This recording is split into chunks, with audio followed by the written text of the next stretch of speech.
Cool. All right. Welcome. And thank you for tuning in to episode 96 on the Healthy Runner podcast, where we help you get stronger, run faster, and become a lifelong injury-free runner. And today we have a very special guest with us today. We have Dr. Stefanie Flippin, who is not only a true expert in the foot and ankle, working as a physician, surgeon, clinician, and private practice owner, but she is also a professional ultrarunner for HOKA.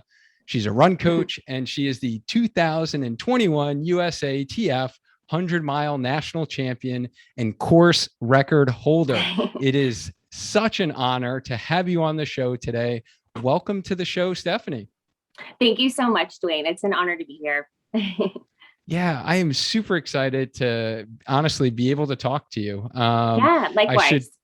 I should probably share how we got connected. Our friend of the show, Matt Chittum from the Rambling Runner podcast, who I had the pleasure of going on his show after I helped him through some knee issues. And then he came on the Healthy Runner podcast in episode 86 for those keeping track at home and they want to check out Matt's episode. But after kind of my multiple talks with him, he had brought up your name as someone that I would kind of connect well with, and given your medical background and your amazing run story. So now I'm like super excited to be able to actually talk to you myself. And I've heard, your previous episodes that you've done with Matt before on the Rambling Runner podcast, on the road to the trials. So I'm just so thankful for you accepting my invitation, honestly. Yeah, you bet. Thank you so much for having me. So what I was thinking is, because you've done some full kind of podcast episodes on like one specific race before and your whole running journey, and like if people like what they hear from you today and they want to know like a little more deeper dive of like, the ultra running that you've done, I would definitely just recommend they Google your name and those podcast episodes will pop up, which are like such amazing and inspiring stories. But since we're all about health here on the Healthy Runner for runners, I thought it'd be really neat, given your background, to share some of your clinical expertise as it relates to the foot and ankle, because like I've done deep dive episodes before in the past on like Achilles tendinopathy, plantar fasciitis, posterior tib dysfunction.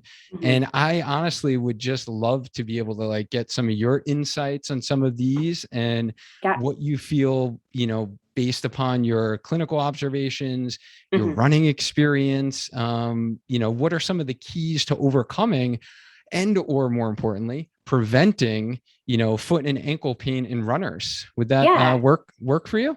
Yes, absolutely. Awesome. So in that case, let's get started with our dynamic warm-up. This is the first question we ask all our guests on the show. So tell our listeners, where are you from and what do you do? Yeah, so I am originally from San Diego, California. That's where I was born and raised. I went to the University of California, San Diego. I really always thought that I would be spending, my entire life in California, but life had other plans for me. I ended up going to medical school in Chicago. And yes, so I am a professional ultra runner for HOKA. Now I co-own my private practice, Flippin Foot and Ankle, here in Lakewood / Golden, Colorado, with my husband, Mitchell, who's also a clinician and surgeon with me. And I'm also a run coach with Lift Run Perform. So that is what I spend my time doing. That is awesome. And so Mary, the owner of Lift Run Perform, she's also a friend of the show. Mary was on our podcast actually almost a year ago now, because I remember this specifically because it was Thanksgiving week, actually. And we had some technical debacle that happened. That was probably like the worst technical debacle I've ever had recording a podcast. And she was so gracious to come on again and like do the whole interview again during Thanksgiving week. But those of you who want to check that out, Mary had some great tips, especially now as it starts to get a little cooler on kind of running through winter and how you need to dress properly as a runner. So Mary shared all of those tips in episode 44 on the Healthy Runner podcast. So you can check those out. And I also heard a really really great story on one of your interviews about the proposal. Oh, yes. And Yes. so you got to share that with our audience. How Yeah. did your husband actually propose Right. to you? Yeah. And then I also forgot to mention, yes, I'm from San Diego. I'm located in Colorado. I think I mentioned that about my practice, but I live up in the mountains now. But yeah, so in 2015, that's the year that I ran my first 100-mile race. I was completely unprepared. I'm always 100% honest with everyone about that. It wasn't like, oh, just nailed it on the first try. I don't know that anyone really does with their first 100-miler.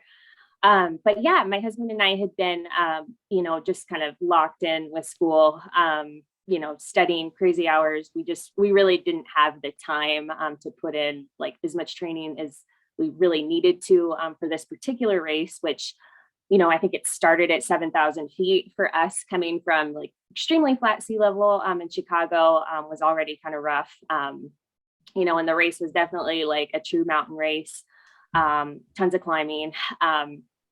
So yeah, my parents had flown out. We were around the rim of the Grand Canyon on the north side. And my parents had flown out. They were crewing for us. I just remember hitting mile 50 and I like was sitting in my parents' rental car and I was like, Dad, like, I don't want to keep doing this. Like, I know Mitchell really does, but I don't want to. Like, this sucks. I'm tired. I just want to sleep. I've never ran through the night before. And my dad just kind of like shrugged and he was like, I know this kind of sucks, but you really need to see this through. Like, you really need to finish this. So I pressed on, my husband and I had just incredible support, like the whole time throughout the race. And in hindsight, like by support, I mean, like everyone at every single aid station was like just really rooting for us and like just really pumping me up and trying to keep me positive. And I thought, well, this is so awesome. Like the ultra community is wonderful. And they are. But we were like, mile 75 and I'm like, oh my gosh, I have to go another marathon. Like, I just don't want to do this anymore. Like, this stinks. But we were making our way, we got mile 80, mile 85, it's just taking it in 5-mile chunks. And then I remember it was like, gosh, this is death march to get from mile 95 to 100. We were pretty far back, like in the pack. There weren't a lot of finishers. And I remember coming around like this corner and I see the race director, my parents, every single volunteer has their phone up. And I'm like, wow, that's so interesting, but very nice, I guess. Everyone's so invested in this, like in my mind, very kind of slow finish time. But yeah, so we crossed the finish line and then my husband Mitchell got down on one knee and asked me to marry him. And then I kind of put everything together in terms of why everyone was just so invested in this finish. And it was amazing. I couldn't have asked for a better proposal and story to be able to tell. Yeah, and you definitely won't forget that. That's for sure. I won't. No. But there's somewhat of a low parallel, like definitely not to the extent of that, because obviously you guys love running and then it made it more meaningful. So my wife and I met actually at dance school growing up, and I actually proposed during a performance here in New Haven at the Schubert Theater of the Nutcracker. Oh, very cool. Oh my gosh, this is a very small world. So I don't know if you know this about me, but I have a very I was not a runner growing up. I really only did like competitive ballet.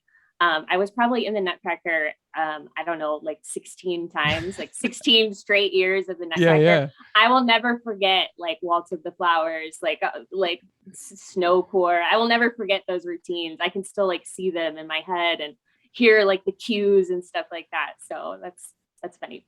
Yeah, small world. But I remember you kind of sharing that story and you were like thinking like, what is he doing? Like, why is he getting on one knee? Like, like kind of embarrassed. That was like totally my wife. I actually did it where I kind of like interrupted the director during it was like right before a performance, kind of, we were going through the scene and I kind of like interrupted him and she was like, what the heck is he doing? Why is he interrupting him right now? And it was just, I was like, that brought me back to that day. So awesome story. And I could never ever, for someone who, let's just put this out there, for someone who's only run one marathon, half marathons are my jam. Like Yeah. that's what I love to do. Road Mhm. running. I've never done any mountainous, like all these Sure. crazy adventures you do. Yeah. Like kudos to you, like hands down. But I can't imagine running 100 miles and then getting like proposed to, like Yeah. right at the end of that. Right. I know I feel like no matter like what 100-mile race you're running, there's always, no matter how long you're out there for, there's always a certain like degree of delirium, like no matter what, no matter your fitness level, no matter if you're a pro or this is your first time. So I just remember thinking like, am I like, am I really tired? Like, what is going on here? Is this actually happening? But yeah. That's too funny. And then, yeah, because you kind of jumped right into like, talking about ultra running and doing these crazy races. Like, so you mentioned you were, you did ballet and you were a dancer younger. When did Yeah. you actually start running? So I kind of, I grew up like going on runs, with my dad, who has been like a lifelong athlete, lifelong runner. I just, I guess I was just a little bit late to the game in terms of like doing it like focused and as my own, like as my primary sport. I didn't run like cross country or track or anything like that. I was really focused on like scholastics, and things like that. But I really started running, in medical school as a stress reliever. Moving cross country, I just knew like, I'm like, my stress level is just skyrocketing right now. I really need to establish a habit, like an outlet for me that's healthy, to kind of give me a break from all the studying and stuff like that. So I was probably like 21, 22, when I actually dove further into like consistent running. So Nice. And I yeah. know many people could be like, med school, like you must not have any time whatsoever. Yeah. And, you decided to, take up running, but I Yeah. could, somewhat relate to that as well, where I was a PT for about 10 years before I went into kind of academia, and then went Yeah. back for a PhD and wound up, that's when I started running. It was during those PhD years, and I Yeah. was juggling like working full time, going Yeah. to school, and taking on running. Like that's when my kind Right. of running journey started. But you're right, Yeah. like I just think about, I would have never got through those PhD years if Mm-mm. I wasn't running. Yeah. Like I know. stress wise, it Yeah. definitely provides that, balance, and kind of keeps you level headed a little bit. Definitely. Awesome. So thank you for sharing kind of some of that backstory. Yeah. So let's get into kind of today's topic, if that's okay Yeah. with you. Yeah, for sure. Based upon your clinical experience and the things that you work on with your runners, like what do you feel is, whether or not someone does have Achilles pain, plantar fasciitis, posterior tib tendinopathy, maybe peroneal tendinitis, Yeah. what are some of the keys to kind of overcoming, that pain, and, or even preventing it? Yeah. I always think, and as we all know, kind of one of the main downfalls, of healthcare is kind of, reactive, medicine or care. So I don't want to like dive too far into like, okay, once you have pain, this is what we should do. Ideally we should be starting, before something pops up. It's never too late, and it's never like, oh, only this certain group of runners or this certain group of patients is going to benefit, from being proactive, in terms of like active stretching, a mobility routine, addressing everything up the more proximal chain. Just because I'm a foot and ankle specialist certainly doesn't mean that I can see a patient or an athlete and just look at them within a vacuum, or, not from like the knee up or anything like that. I myself have found, fortunately, and I've discussed this too in other podcasts, I have been fortunate to not have, an injury that's taken me out of running, in the last decade, which I feel extremely fortunate for. And that's not to say that I'm someone that's like just constantly stretching or things like that. I think that, if we look at, in terms of our training, in our fitness is a pyramid, the base is really like starting with the basics, the basics of health in terms of, are we getting enough sleep? Are we eating enough, to kind of fuel what our body is demanding of us? And I know, while this podcast is certainly, we're definitely chatting with a very specific, demographic. In my practice, I see a very generalized population too. And I think that those keystones can still be applicable to patients. And a lot of times I refer to all my patients as athletes, kind of regardless of, if they're heading out, if they're running 5Ks for fun. I even bring it further back to, like, I have some of my elderly folks that are simply trying to get in, a mile walk, even a half-mile walk a day. I still consider them to be an athlete. And I still feel that the same kind of tenets in making sure that their overall health is being looked after. I kind of view each patient and athlete in that same way. So a lot of times, like in my, kind of initial consultation, and conversations with both athletes and my patients is, discussing with them about just their overall health. Like, what is their stress level like? What do they truly have time to incorporate into their routine? Just as someone might be working like 2-3 jobs, we're still going through a worldwide pandemic right now. It's not going to be appropriate to throw a 5-page packet, of a, mobility routine at them and expect them to be able to do it, 3 to 4 times a week. To me, it's like, let's start small. Let's grab the low hanging fruit, which is honestly like making sure they're getting enough sleep, making sure, what does their nutrition look like? Do I need to, get a registered dietitian, a sports dietitian on board? What does, all the little things besides, like the actual running and the training itself, what do all those little things look like before I start like jumping the gun in terms of what can we specifically do to prevent like this type of injury, things like that. So I love that. So thinking more like holistic and how nutrition plays a role, how sleep plays a role in our physical health. Yeah. And again, not to just kind of like generalize things. Of course, like I get more specific about, the issues that, patient or athlete may be having. But I typically find that, addressing those types of things in a holistic way, just like you said, first, we can really resolve some of the underlying stress, that's going on, and really kind of get to the root of how we can approach, keeping an injury at bay, things like that.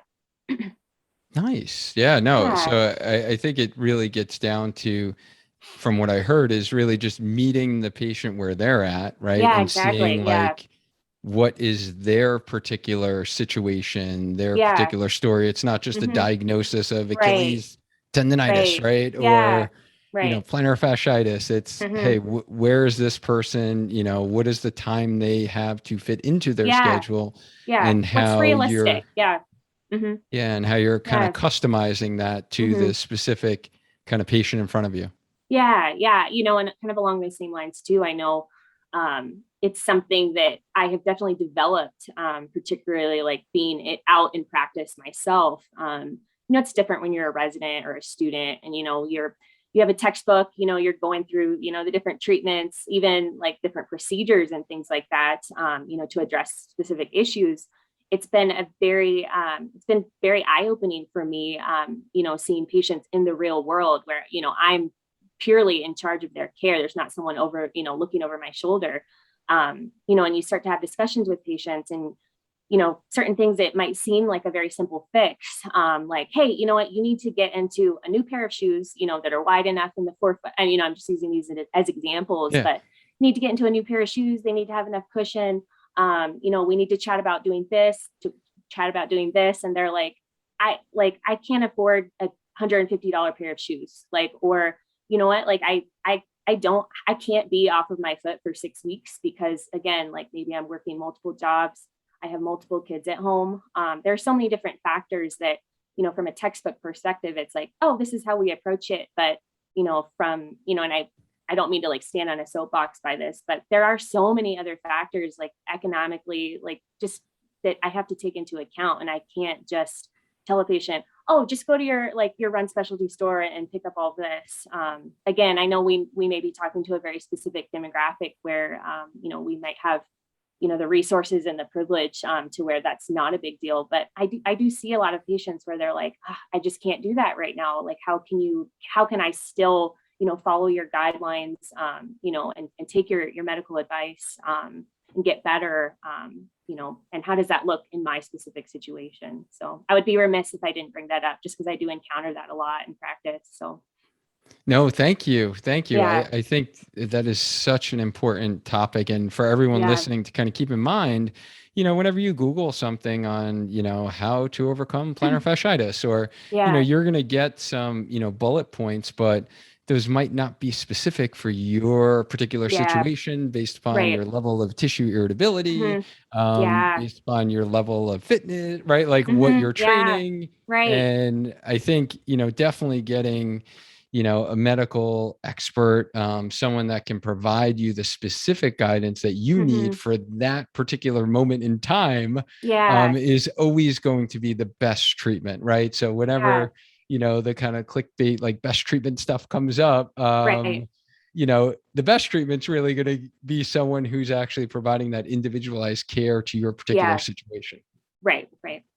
Yeah, no, that's great. Absolutely. So Yeah. if I had to break this into like numbered tips, like tip number one Yeah. for me was like, Yeah. no patient should be treated, the same, that we're all Right. kind of individuals, Yeah. and that you're taking that into account, Mhm. in order to get over whatever foot and ankle kind of situation is going on. Yeah. So we do have a live question, if that's okay, Sure. if we can kind of Yeah. break this up a Absolutely. little bit. This would be Yeah. great, because I feel like this is definitely not the first time you've heard this. I know it's Sure. certainly not the first time I heard this, Yeah. but Harsh has actually a question on, can long distance running put pressure on the knees and the ankles? Yeah. Yes. It absolutely can. And Dwayne, I'm sure you're very familiar. I'm drawing a blank on the exact author of this peer-reviewed article, but there has been a very good study out there that kind of assessed like the impact of endurance running, long distance training on, and it directly kind of was trying to find a link, or not a link, between like degeneration, like within the knee joint. And I believe that study found that there was no link to that. The exception was in patients that already had, a predisposition for deterioration of the knee joint. So it's kind of, to break it down, it's just if you already have some arthritis going on in a certain joint, or maybe you grew up playing basketball, things like that, and you already have, kind of a predisposition or a pre-existing injury. Yes, like distance running can kind of exacerbate it, but there has been like no studies, no links that show that distance running and, endurance training actually causes arthritis within the knees or the ankles. So to me, that's kind of common sense. It's like, if you're getting ready to head out for a run and you're having, plantar fascial issues, just use that as an example, and you really haven't given it, the proper amount of time for the inflammation to come down. You haven't necessarily been addressing it. You haven't been doing like more proximal stretching and addressing, maybe weakness or tightness further up the chain. Like, you head out for that run, it's probably not going to feel great, right? To me, that's kind of a similar concept. Again, though, it's a great question because each patient is different and individual. Again, no one, nothing exists in a vacuum. But I get asked that on a daily basis with my patients. They're like, you're going to run your body out, you're going to just bust out your knees. I'm like, well, I haven't yet. So, and it, again, I think there are tons of factors at play. I think particularly like genetics, just kind of like my overall health. I've never really had a history of like red S, for example, things like that, that have just kind of all kind of added up to, at least in my personal instance, I have not had, any bony related issues, any arthritic changes, things like that. Excellent answer. That's Yeah. so ironic that you brought up red S, as we Yeah. actually just had a podcast episode with our registered dietitian on our team, Mm-hmm. Brooke, who did a whole episode on red S and kind of risk Yeah. factors and things like Right. that. Right. But yeah, Harsh, thank you so much for the question. It's definitely not Yeah. the first time that No, not at has been all. asked, and it won't be the last, but Mm-hmm. I love to hear it again from someone Yeah. else. Bust the myth that running is Mm-hmm. bad for your Yeah. joints. Mm-mm. It's not bad for your No. knees, not bad for your No. ankles, not bad for your Mm-mm. joints. And No. even in some of the studies, that I've seen, is that it's actually protective in nature. And the Yeah. incidence of arthritis is actually less in runners Yeah. Yeah, than it totally. is in this sedentary population. Really. Yeah, truly. So, all right. So that was a nice little sidetrack there. But if we Hmm. got into kind of, we talked about tip number one, kind of no patient should be treated the same. Yeah. Let's talk a little bit about shoes. Yeah, And because that's always a hot topic it also in is. runners, right? Yeah. Um, yeah. Yeah. So what are kind of keys you think with regard to shoe wear for runners? Yeah. Yeah. So the first thing I always tell patients is that, and this is a great kind of segue into what we were just talking about. I get tons of patients, tons of athletes, and I mean this in no disrespect to wherever they received this advice. I always, start there. But again, each athlete is different. Even though I am sponsored by HOKA, I don't ever push, one specific type of shoe on each patient. You can't, like, that makes sense, right? I get patients all the time that are like, well, don't you feel like you would benefit if you, did some runs, did more barefoot running, more minimalist shoes? That can definitely be true and make sense for certain patients and their injury history. For me personally, like that, being in a more minimalist shoe doesn't really make sense for me and my personal injury history.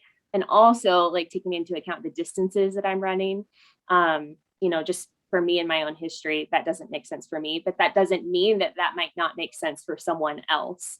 In a kind of just starting, from the beginning, in terms of getting fit properly for shoes. I can't recommend going to like your trusted like specialty run store to get fit for a good pair of shoes.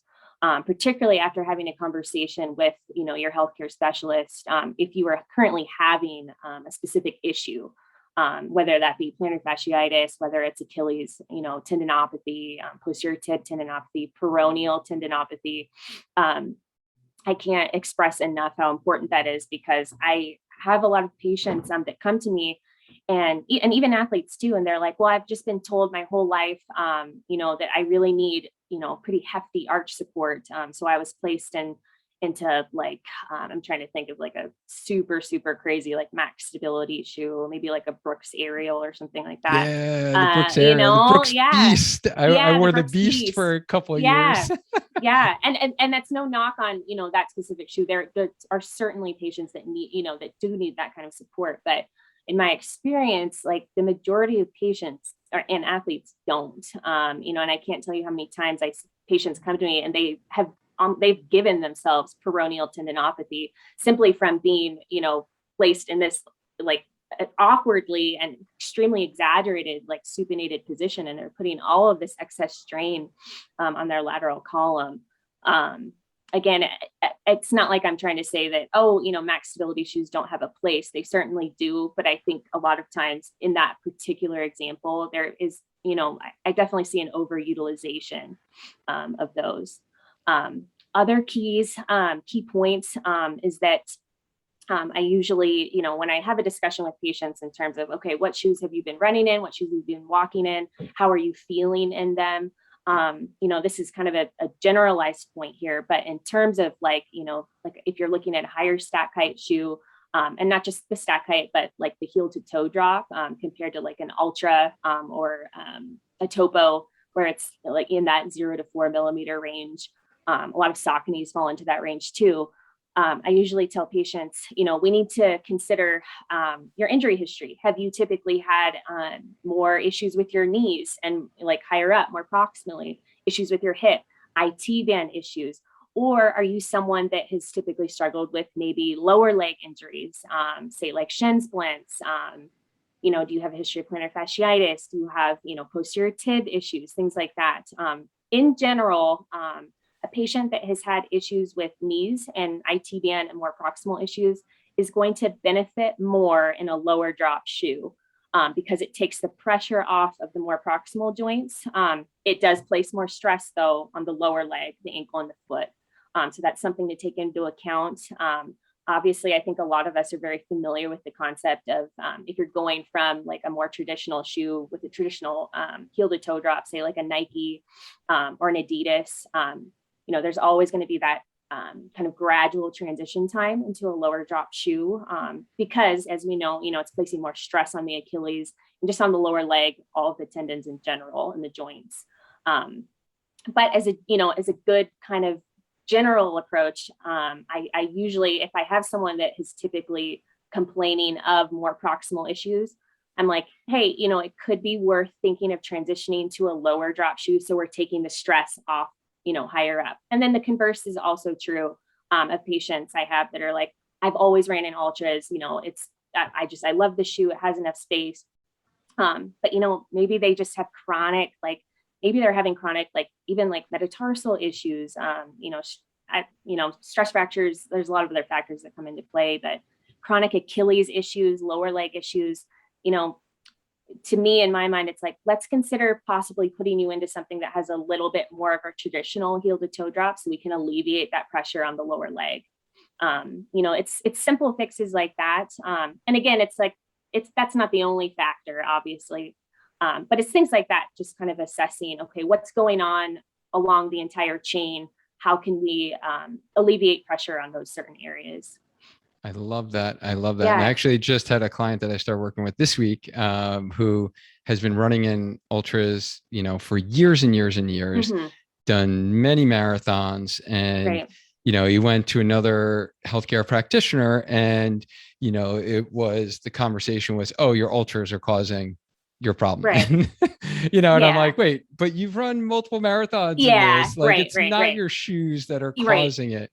And exactly, I think we just need to be careful. And I love that your philosophy is like the same as mine and, chasing fads. Right. And like when I first graduated PT school,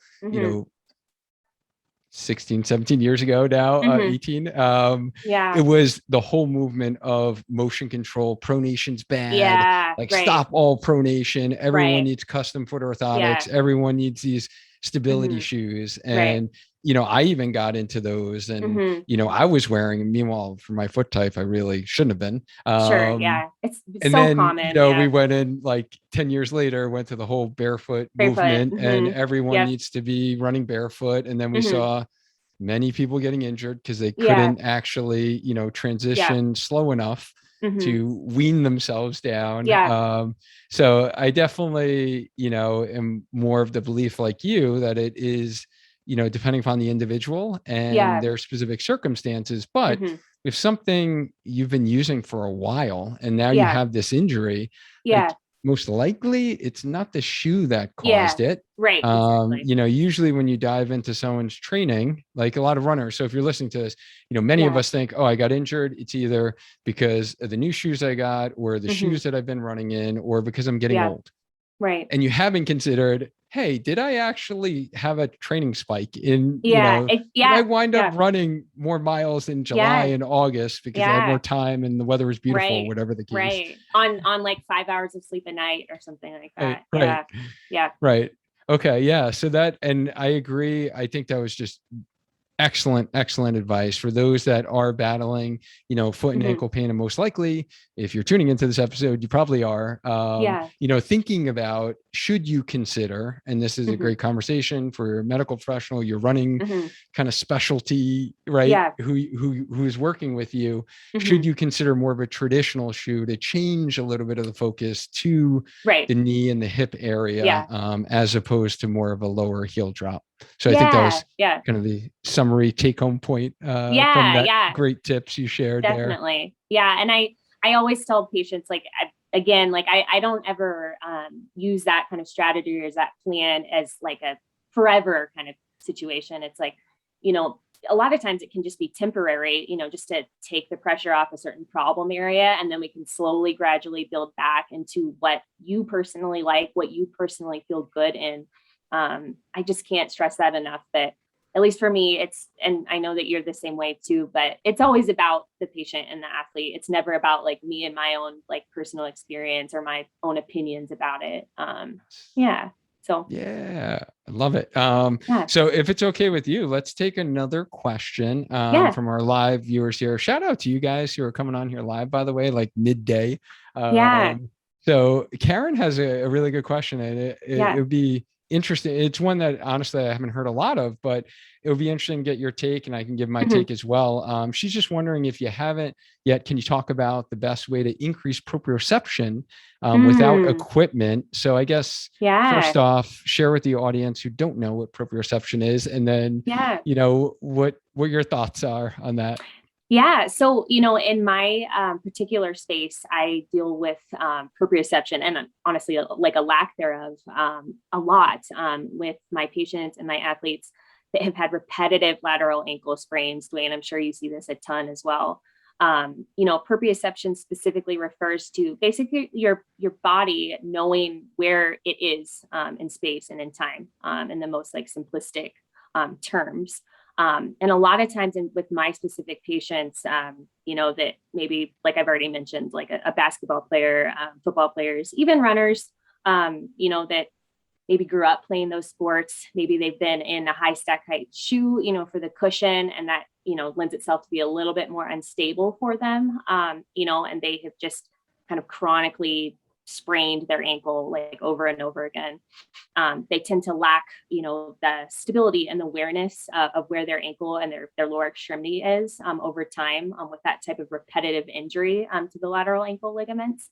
And this is a great kind of jumping off point too, in terms of I definitely get my patients and athletes started immediately on working on proprioception and, getting that kind of awareness back. In addition, I'm always getting them on board immediately if they aren't already with my physical therapy colleagues, because there, obviously is a ton more equipment and modalities that my physical therapy colleagues have available to them. And I can't underscore that enough, getting on board, sooner rather than later. But Karen, to address your question, I definitely there are exercises you can do at home to get started without specific equipment, say like a Bosu ball or something like that. A lot of times, like for some of my patients and athletes, I have them start with just standing on one leg, and maybe just holding the contralateral leg, the other side, and holding that knee up, and just getting that awareness of being able to balance on that affected side. Again, something, and you can start there. You can make it more difficult by closing your eyes, things like that. Dwayne, I'm sure you have tons of other specific exercises to do. I believe I do have patients do I think it's like an 8-point star, like reach on one leg, in Yep. terms of like helping build back up that strength. And I know that's a pretty key exercise in terms of kind of assessing the patient's kind of risk for like re-injury to the lateral ankle ligaments too. Um, Yeah. So a and little like yeah, star excursion balance test, call yes, that. And I yes, actually use exactly. that Yeah, a lot in my research with yeah, dancers, actually, in yeah. looking at like their proprioception and how Mm-hmm. far they can reach before they kind Yep. of lose their balance. Yeah, yeah. So those are like just a couple exercises that at least just immediately come to mind that don't require equipment at all. But I do, what do I have? I have a Bosu ball at home. Those can be kind of pricey, but I also have like just I'm trying to blank on like the manufacturer, but it really was very inexpensive. My husband got it off Amazon, but it's just like a little like kind of like wooden balance board. That I have used kind of over the years just to help build up my proprioception and my lateral ankle strength. I do like single leg hops myself, like jumping again in like kind of a star pattern. I myself have had a history of not necessarily lack of proprioception, but I was noticing like kind of towards the latter stages of some of my like long races, like particularly 100 milers. I was having like left sided kind of like ankle weakness. And I was just noticing that like after the race, it was like my left ankle is like like I always have swelling like in my feet and my ankles after just the nature of being on my feet for that long in a race. But I was really noticing that my left ankle was like just swelling a lot more than my right. So I really just started to focus more on like stability exercises, increasing proprioception. I worked on that on both sides, but I felt like that has helped a lot. And everything that I did for that was at home with pretty minimal equipment. So Yeah, you really yeah. don't need a whole lot. Like, what I like Mm-mm. to start, my clients with is just hitting those intrinsic muscles, right? Like, Yeah. let's tap into some of those muscles that are deep inside your foot, with Mm-hmm. some like foot doming, short foot exercise, we call Yeah. it, or like toe yoga exercise. Mm-hmm. Those can be like important first steps, because I find Yeah. like a lot of runners, especially if they have been in either custom foot orthotics or inserts and or high stability shoes. Yeah. And honestly, from my personal experience, that was me. Like literally, Yeah. I could not like isolate out any of my intrinsic foot muscles after Yeah. I was in orthotics for like 10 years and in Yeah. max stability shoes. Mm-hmm. So like I had to literally retrain my brain Yeah. to send the Yeah. signals down and Mm-hmm. activate. So Yeah. I think activating those muscles is kind Mm-hmm. of a first go-to for me. And Mm-hmm. then I'll go to those, single leg, stability exercise, reaches, different Mm-hmm. reaches you could do Yeah. with your leg out. And then honestly, like going to Karen, your question is really think about like all the other strengthening exercises that you do. And this is kind of like one of my core principles for running is that Mm-hmm. runners should, be strong on one leg, because when we're running, we're always on one leg. Yes. Yes. So Yes. any of your Yes. strength training exercise that you're doing, whether it's upper body, shoulder work, Mm-hmm. core work, I Yeah. have a lot of my athletes doing them on one On one leg, which leg. is going Yes. to Yes. improve Mm-hmm. your Yeah. proprioception and your Yes. stability Mm-hmm. on that one leg. So Yeah. yeah, Karen does thank you for answering her Yeah. question. Yeah. And she is a repetitive ankle sprainer who's Yeah. got some ankle Yeah. instability there. So Mm-hmm. all Yeah. great tips. Yes. Let's get back into kind of some of your tips Yeah. for these are great questions, by the way, guys. Keep them coming. We Yeah. love to answer questions on the fly. Mm-hmm. What is your thoughts? Because you mentioned it earlier about like active stretching and mobility Yeah. routines. Yeah. Like, what are your thoughts on those? And like, how do you incorporate maybe like Yeah. personally in your, Yeah. because like you're spending so much time for these training runs. I can't even imagine how many hours a Yeah. week, or maybe tell us like how many hours a week do you Yeah. run That's a to run a great 100-mile question. race? Yeah. I will say, like what I do, it's always a disclaimer. But what I do in training is certainly not going to like be a good fit for everyone. You can train for a 100-mile race in tons of different ways. You know, I think right now I'm probably at like 15 to 16 hours per week of training in terms of just running. That's not including strength work, lifting, mobility, recovery. Again, I think my athletes and my patients know this about me, but I consider sleep and eating to be a part of training. Like it's not an afterthought. So, it's again, it's like I might be spending 15 to 16 hours running, but that's kind of, to me, just kind of like the tip of the iceberg. So yeah, that's kind of the time that Okay. I am putting in.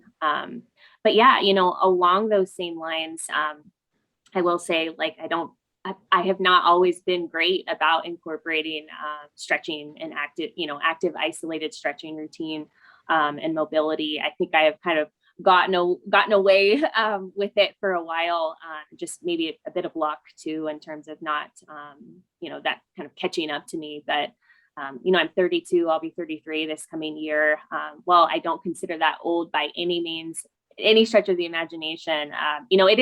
It's starting, it is like, I'm starting to feel it a little bit more just in terms of like, okay, like my hamstrings, my lower back, I'm feeling things start to tighten up that I maybe didn't used to. I may have been able to just roll out of bed and head out for a run. And it's honestly, living here in Colorado too, through the winters and things like that, I have to be more cognizant of the fact that like, okay, it was like 28 degrees this morning outside. Like I really can't just hop out and just start hitting like at moderate pace on my run. So yeah, I have been really incorporating. Initially, my goal was just to be able to kind of incorporate a very specific active isolated stretching routine, like 3 days a week.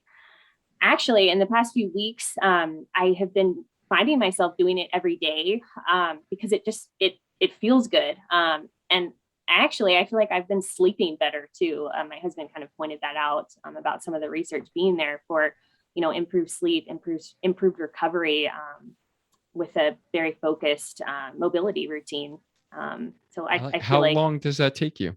it's fairly quick. I have been using at the suggestion of one of my good friends and my coach, the kind of the principles that Phil Wharton incorporates in terms of using like a rope to help you kind of mobilize lower extremities. But I say I probably spend no longer than 10 minutes doing it. It's maybe sometimes even just 5 minutes.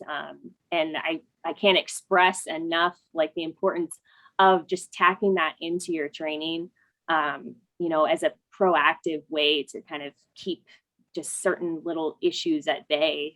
Like I said, for me and all runners, like, there's just no way around it. We're all going to have tight hamstrings. But just kind of staying on top of that, I really feel has helped me, prevent like a true like tendinopathy issue. I feel like I've been fortunate with that.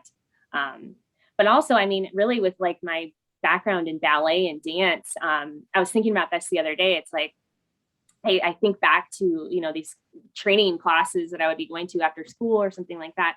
And really the bulk of if it was like a 90-minute class, a 2-hour class, like the bulk of the day was spent stretching. We really didn't get into the actual like routines or rehearsals or going across the floor, until we'd put at least 45 minutes to an hour in to like active stretching, mobility, core work, things like that. So it really is to me a part of training and not something, that should be an afterthought, after you've gotten the miles in.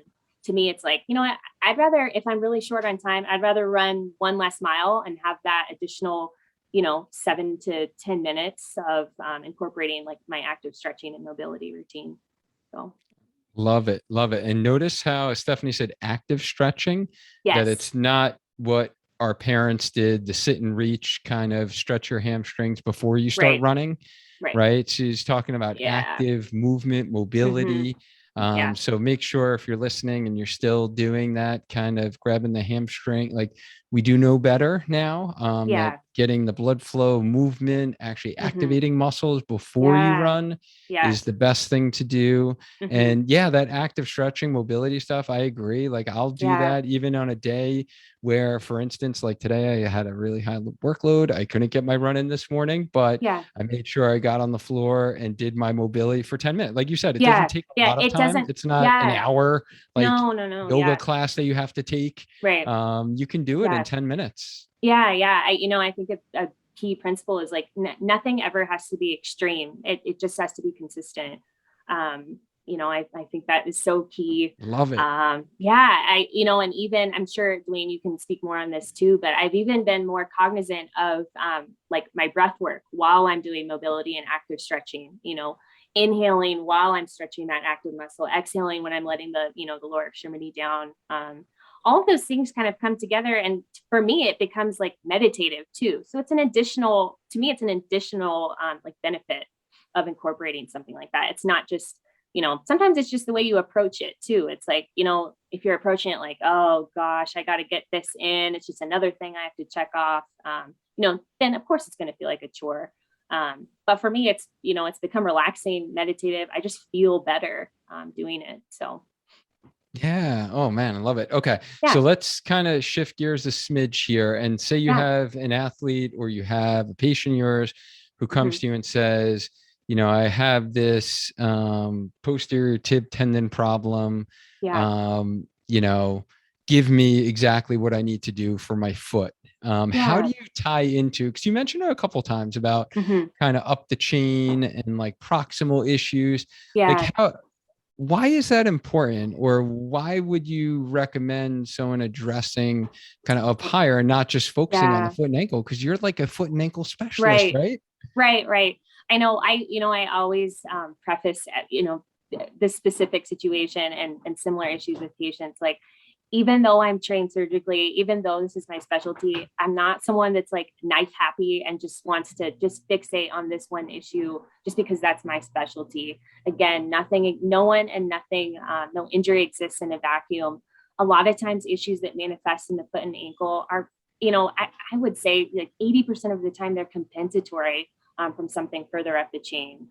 And that's again why I always want to be getting, my physical therapy colleagues on board immediately to address, maybe we need to get a full gait examination, done immediately so that I'm not just fixating on why this patient, is having collapse, of their, main arch stabilizer. Your posterior tib is the main tendon that's helping kind of hold everything up and, from your arch collapsing.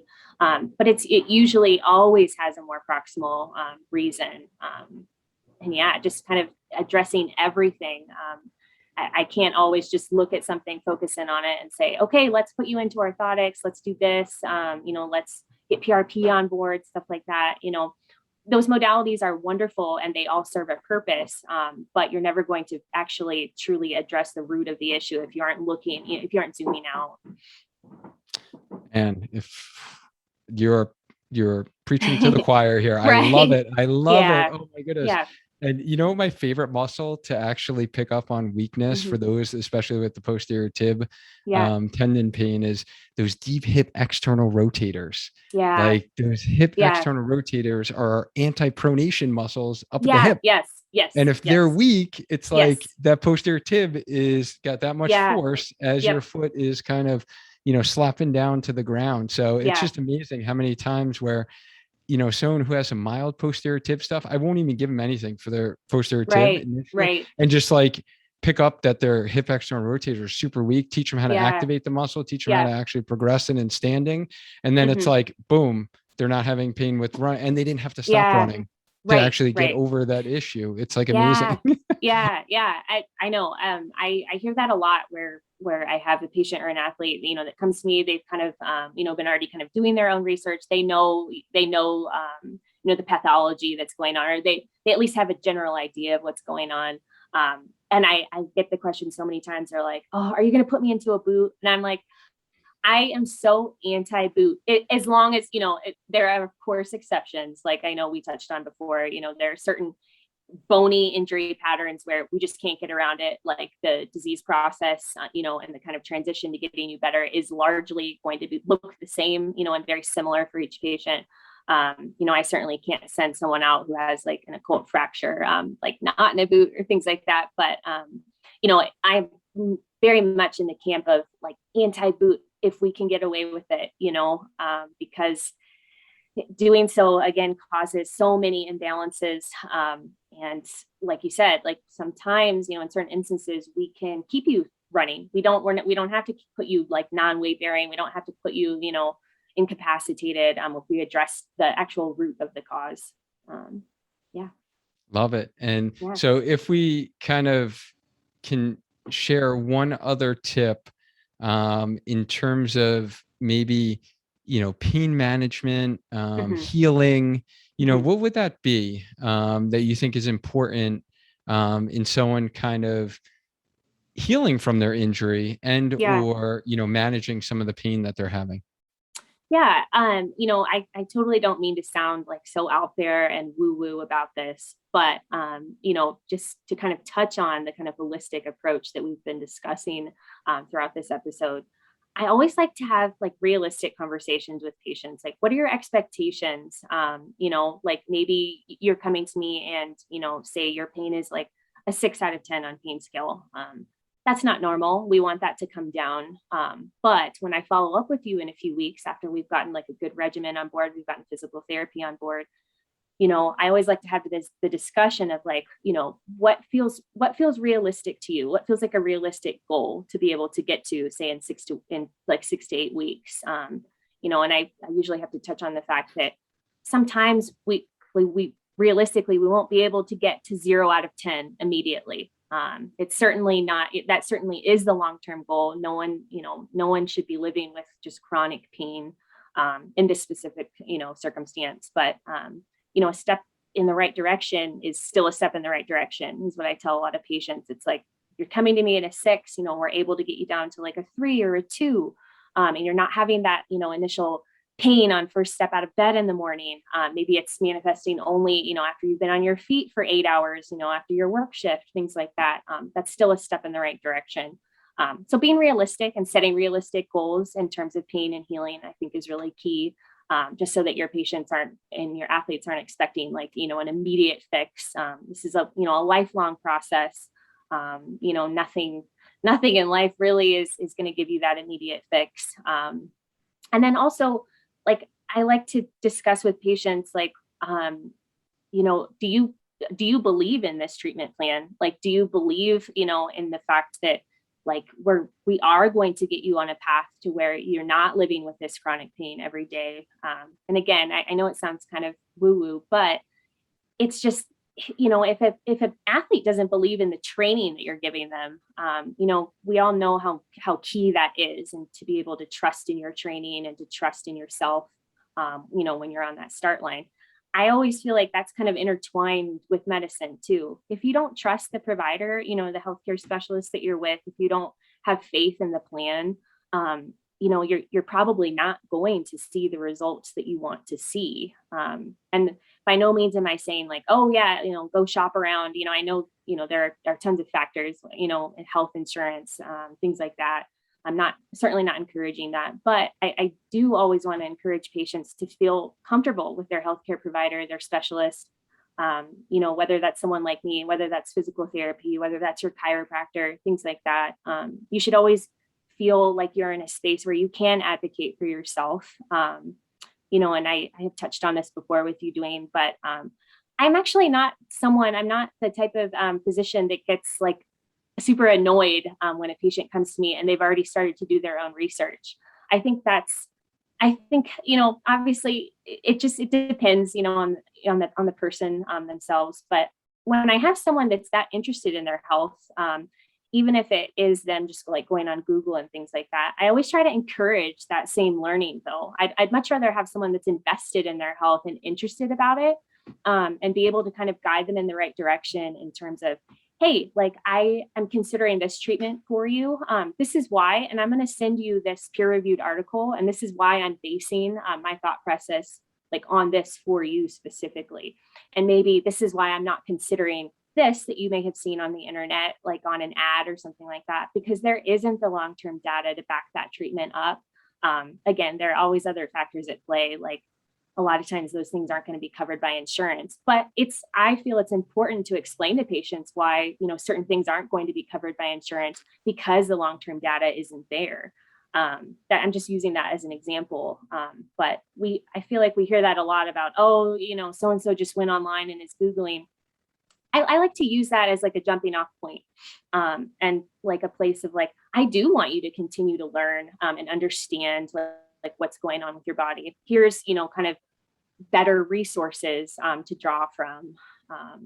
And yeah, I know I kind of took that on maybe a different tangent, but. Yeah, no, I think the power in kind of trusting, right, the provider and or the treatment that you are doing has been shown too in the literature. Yeah, it really the power has. of belief. Yeah.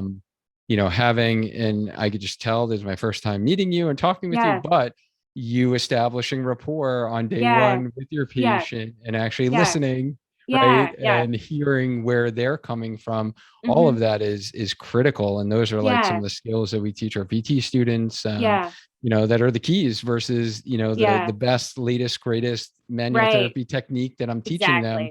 I'm like, the skill of listening and actually hearing what your patient is going through, what they want, and educating them properly on how are they going to get better are really key. So if I had to kind of summarize here and break down, you shared a lot of great knowledge and tips with our audience today. But if I break these down into like 5 keys for overcoming your foot and ankle pain, I heard number 1 was no patient should be treated the same, right? Individualized care. Number 2 is find the right shoe. And we talked about minimalist versus higher stack heights versus heel to drop. We kind of covered all of that. Number 3 was the importance of active stretching, mobility routines. Number 4, looking above the area and looking at proximal issues. And then number 5 really is believing that, you know, things will get better and trusting the process, trusting the treatment path that you're on, the treatment provider. I love this because it's not very specific to, okay, you got to do PRP or you have to do ice or ice is bad and you got to tape it. And this is, so I love this because honestly, guys, even if, you know, this doesn't pertain to your specific, right? We talked about like individualized care so much in this episode. Like if you honestly hit these 5 keys, most likely you are going to actually improve if you follow principles as opposed Yeah. to being one of those other things that, Hmm. might be good for some, might not be Right. good for others. I know. I know. I always like feel bad sometimes when I'm like, I don't mean to sound like either like a politician or a lawyer or something like that, like stepping around different topics, but it truly does depend.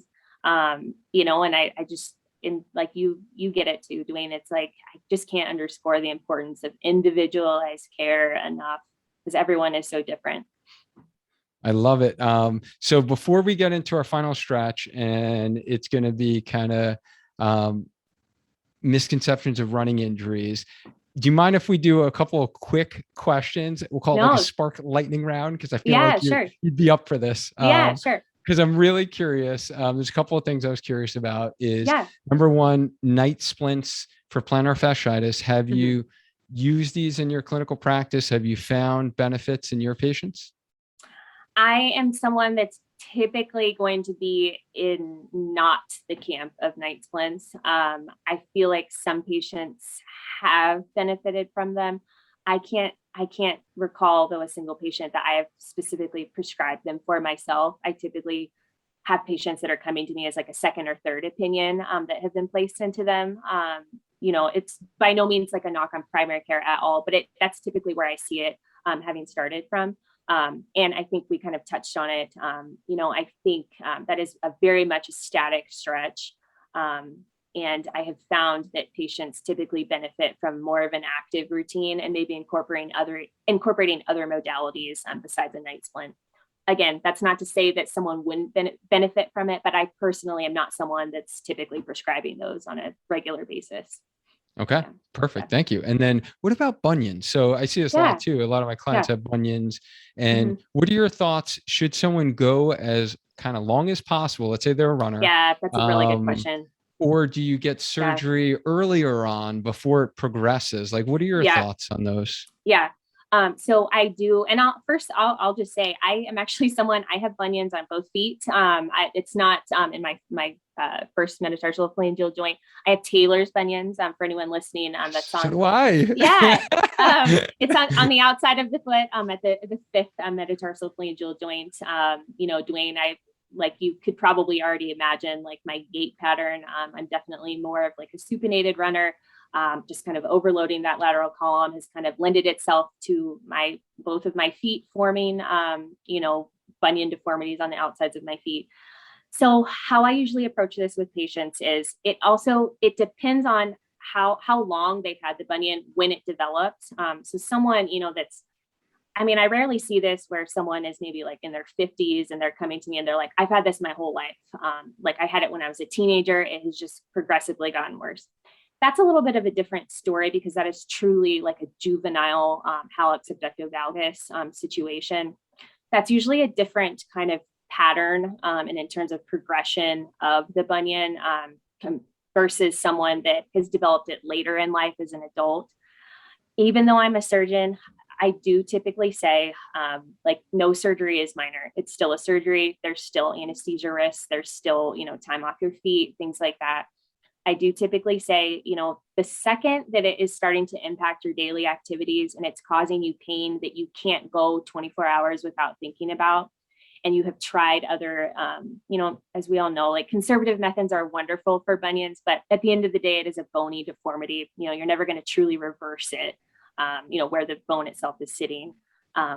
But I usually kind of draw that line at the impact of your daily activities and the pain level that you're at. If you can't go 24 hours without thinking about it, at that point, I usually consider, intervention. Again, there are gray areas though, where it's like, I do have to treat, a competitive athlete different, and a younger patient different than someone that's, maybe in their 70s, maybe they're a young 70, young 75. But that's a little bit different where it's like, okay, we know this is going to continue to progress. Maybe we need to intervene earlier. Maybe you're not having, consistent pain on a daily basis. Maybe you're still able to run, do your sport. But maybe it's like just towards the end of the day that you're starting to feel that pain and that fatigue within the joint. That's a little bit different. And sometimes I have that conversation, like maybe we need to intervene a little bit sooner so that we can prevent having to do, say, like a fusion of a more proximal joint and to have to avoid being a little bit more aggressive. Maybe we intervene a little bit sooner to prevent that further progression. So. Great. Thank Yeah. you. No, that was fantastic answer. And then Yeah. another non-medical question, kind of going back to because you did run the Olympic trials, correct? I actually did not. No, I was You did training not. for it. I did not. Okay. No, I did Yeah. not. So Yeah. what were your lessons learned by kind of going through that whole experience of, building up and training for it? Sure. I think I was kind of late to the game in terms of kind of building up my speed. I think the biggest lesson that I took away from training towards that qualifying time, and it's something that one of my best friends always loves to say, and she kept reminding me throughout the process, is trust the timing of your life. A goal, and she told me this too, a goal delayed is not a goal denied. And so I'll be the first person to say that I did fall short of my goals, in terms of hitting that standard. But I don't think it was the right time for me. And I have peace in that. And it's not really something like, of course I was disappointed. Of course I had to take the time to kind of process it all. But it's not something that I allowed to define me. And that's something that I'm really big about especially with my athletes. It's like, you know what? So what at this specific point in time, you weren't able to run X time. That really means nothing in the big scheme of things. Like we zoom out, for me, looking back, that was 2 years ago now. I mean, me not running the trials and me taking a step back and maybe addressing my mental health after, having my goals on display publicly. I think there is huge worth in putting your goals on display publicly, but I do think you still have to acknowledge the fact that sometimes things aren't always going to fall into place how you expect on a specific arbitrary timeline. But that doesn't really mean anything in the big scheme of things. I would have never guessed that me taking a step back, focusing more on my mental health, and actually deciding not to run another road marathon to try to go for the standard, just because my body like physically probably could have.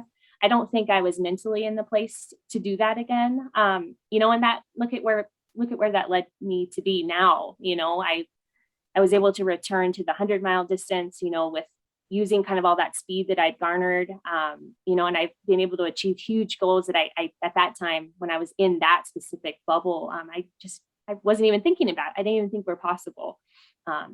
So I know I'm a big Ted Lasso fan. I know probably a lot of listeners are too. Like, be curious, always be curious. Don't be judgmental, like with both yourself and like the personal circumstances, surrounding your training or your health.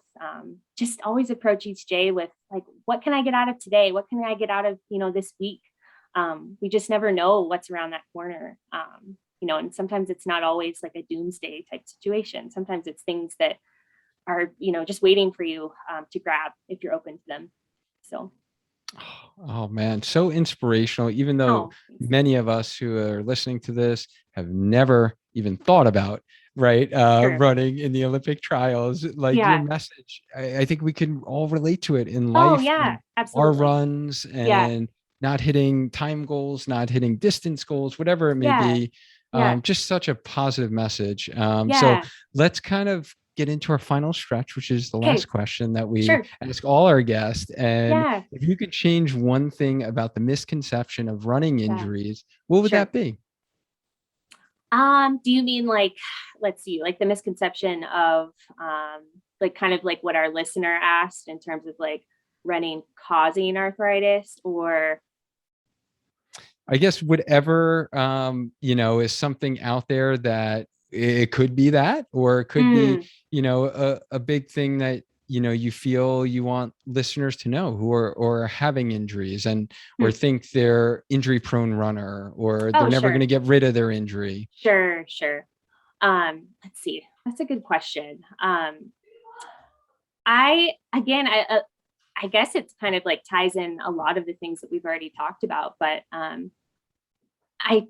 like that actually what you just said is a good point though too, is that I don't like the term like injury prone runner. I feel like that can, like anything else in life, that can kind of pigeonhole someone. And being in chronic pain or having like a constant, issue, whether it's like a knee related IT band, ankle, plantar fasciitis, like none of those things should ever be considered to be permanent or something that you should, just be having to deal with or living with. Like we talked about, there's always going to be kind of a holistic approach that we can take to address really like the root that's causing that pain or that injury. I don't like to, I have a lot of patients and athletes that come to me that say that, oh, I'm so injury prone. This is always like a constant issue for me. It doesn't have to be though. And, finding someone, whether that's a healthcare, whoever you're choosing to work with, again, trusting in them to kind of zoom out and explore things that maybe haven't been explored in the past. I'm not someone that's going to ever give like false positivity or anything like that. Certainly certain issues are, may require, a very, possibly invasive procedure to fix, but that's not to say that, you'll never get back to where you were before. I think, we have so many examples of, older runners that are continuing to like run to their full potential. Again, I'm 32. I started running as an adult. I don't feel that I've even scratched the surface yet, in terms of like my own running potential. So the same thing can go for like running injuries. I guess my advice out there to runners who, feel that they're in that camp, and again, it's not to say like, oh, let's just give everyone false positivity about it. But, chronic pain and, having an issue with something every day isn't normal. It may just be that you haven't found the right person to kind of zoom out and address all of the different things that are kind of adding up to like your personal life puzzle. And like we said, there's a lot of factors that play there, whether it's even starting from like your mental health, and what's causing your pain, like why is this something that has drug on for months or even years with certain patients that I see. Addressing all those things from a holistic way, I think we can all come to better resolutions for patients and athletes. Love it. Yeah. And heck, I didn't even start running until I was 32, Stefanie. Yeah. Right. Yeah. So 10 years later, I'm still going. And not getting injured along the way. Yeah, sure. So I'm sure there are many runners who learned a lot from you today during our chat. Where can our healthy runner community connect with you? Yeah. I'm primarily on Instagram. My handle is my full name, Stefanie Flippin. I know my first name is spelled a little bit funky. It's just with an F. But yeah, that's primarily where I'm at. You can always reach out to me too through the Lift Run Perform site. Miri's always really wonderful at funneling, emails and things back to me. So yeah. Perfect. And you guys will definitely go and follow her Instagram account, because as you can see today, like she's just such a positive spirit. So if you want a little positivity in your life, or when you go on Instagram, it doesn't make you feel good, like stop following the people that don't make you feel good and follow people like Stefanie, who are going to actually bring you up, that. And be positive, because we need more people like Stefanie in the world, honestly, now more than ever. So thank you so much. This was so informative. I really, really appreciate you taking your time in your busy day to share with our healthy runner community.